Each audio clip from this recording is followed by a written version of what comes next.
you have a strategy and tactic of simply employing an expert, getting it off your plate, and finding somebody else like a white label fulfillment partner, right? Absolutely. Like literally saying like, no, I'm just arbitraging and brokering and value adding my services. I can provide the strategy. The technician, he's the expert, just like the guy that owns a car dealership. He's not going to be fixing your car, right?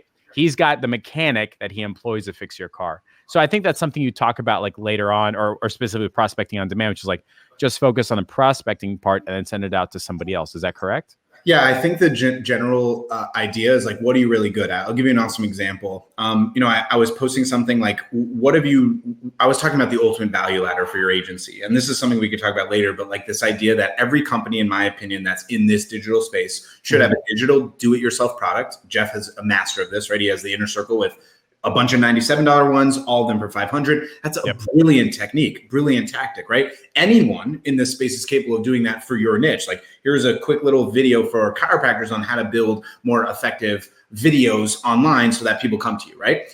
Having that's really valuable. Then you got the Done With You, which is like the mentorship program, and Done For You, the standard marketing services. And someone messaged me and they're like, what if I've got the secret sauce on the Done For You, so I don't want to provide in the do it yourself? Number one, if you actually think you have secret sauce in this day and age, you're crazy. That's not true, right? There is probably a million people that can do it better than you, but are not probably good or better than you at marketing, which is fine. There's no problem with that. Like, selling yourself is key, but I think you believing that you have something unique, like actually unique, that's a fallacy. So what I tell people is, it's pretty much impossible. Pretty much what I tell people at this point is find out what you're really good at, but not just really good at, what brings you passion in life. Like, just because you're really good at sales doesn't mean that you should do it if every single sales call, you're that guy I was just talking about, like you are literally like foaming at the mouth, freaking out, sweating profusely, like ready to die, on edge, whether or not you make a sale. Like, that is not healthy. That is not effective. That is not worth the stakes at hand, right? But if you're really good at it and it brings you life, like, sales legitimately bring me life. Like, having a conversation with someone that is unknown to me or maybe knows me from online, and then I can create a human connection to the point that they trust me enough to give me a credit card.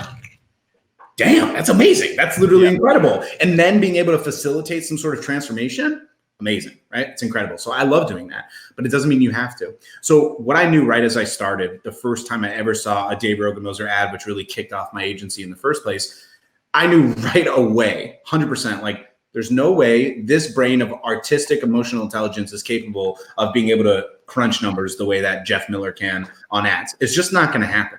It's not feasible. I'm not going to ever be good enough at ads. So I have two choices. I can either hone my skill in prospecting or sales, or I can hone my skill on something I'm never going to be good enough at in ads. So I just outsourced it.